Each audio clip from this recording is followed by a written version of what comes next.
আসসালামু আলাইকুম বন্ধুরা,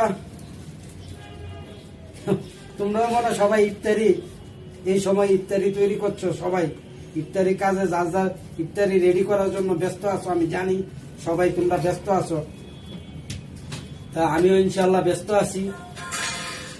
তা আজকে আমার বাবা বুড়াইতে না খায় রোজা রেখে লাইছে। মাশাআল্লাহ, আল্লাহ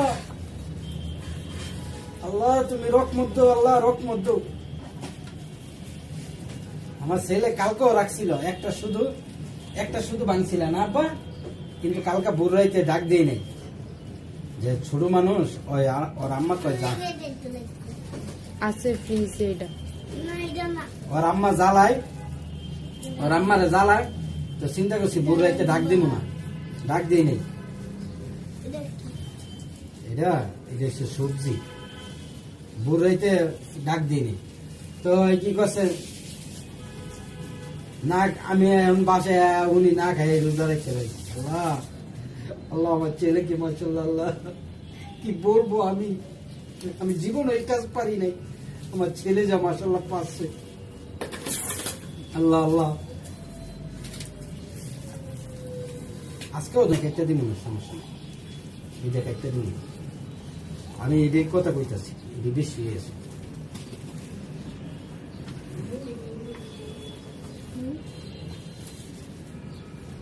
না দুইটা আনলো বেশি হয়ে যাবে, আমরা মানুষ কম না, দুইটা আনি তারপর কম হয়ে যাবে।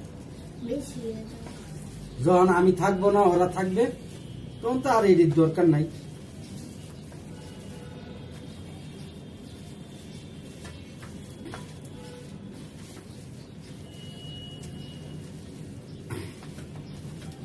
কারণ আমার বাচ্চারা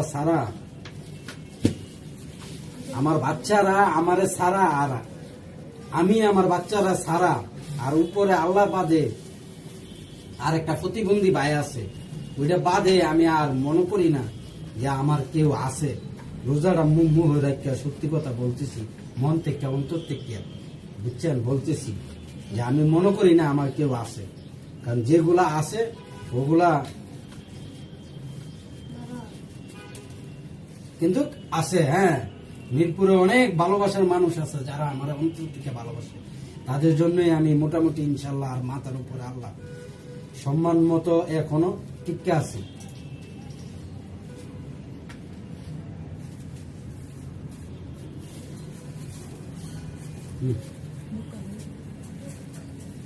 বাবা এনে আজন দিলাইব আয়ো, গরির টাইম পালা না। হ্যাঁ, আমার গরিটা কি সাহায্য লাগাইছিলা? 6:03 বাজে, 4-এ আজান দিব। কেটে লাই, এই জ্বালাই কেটে লাইলাম। এই তো বন্ধুরা, টাইম বেশি নাই, আর 1 মিনিট। ভালো থাকো, সুস্থ থাকো, টাটা।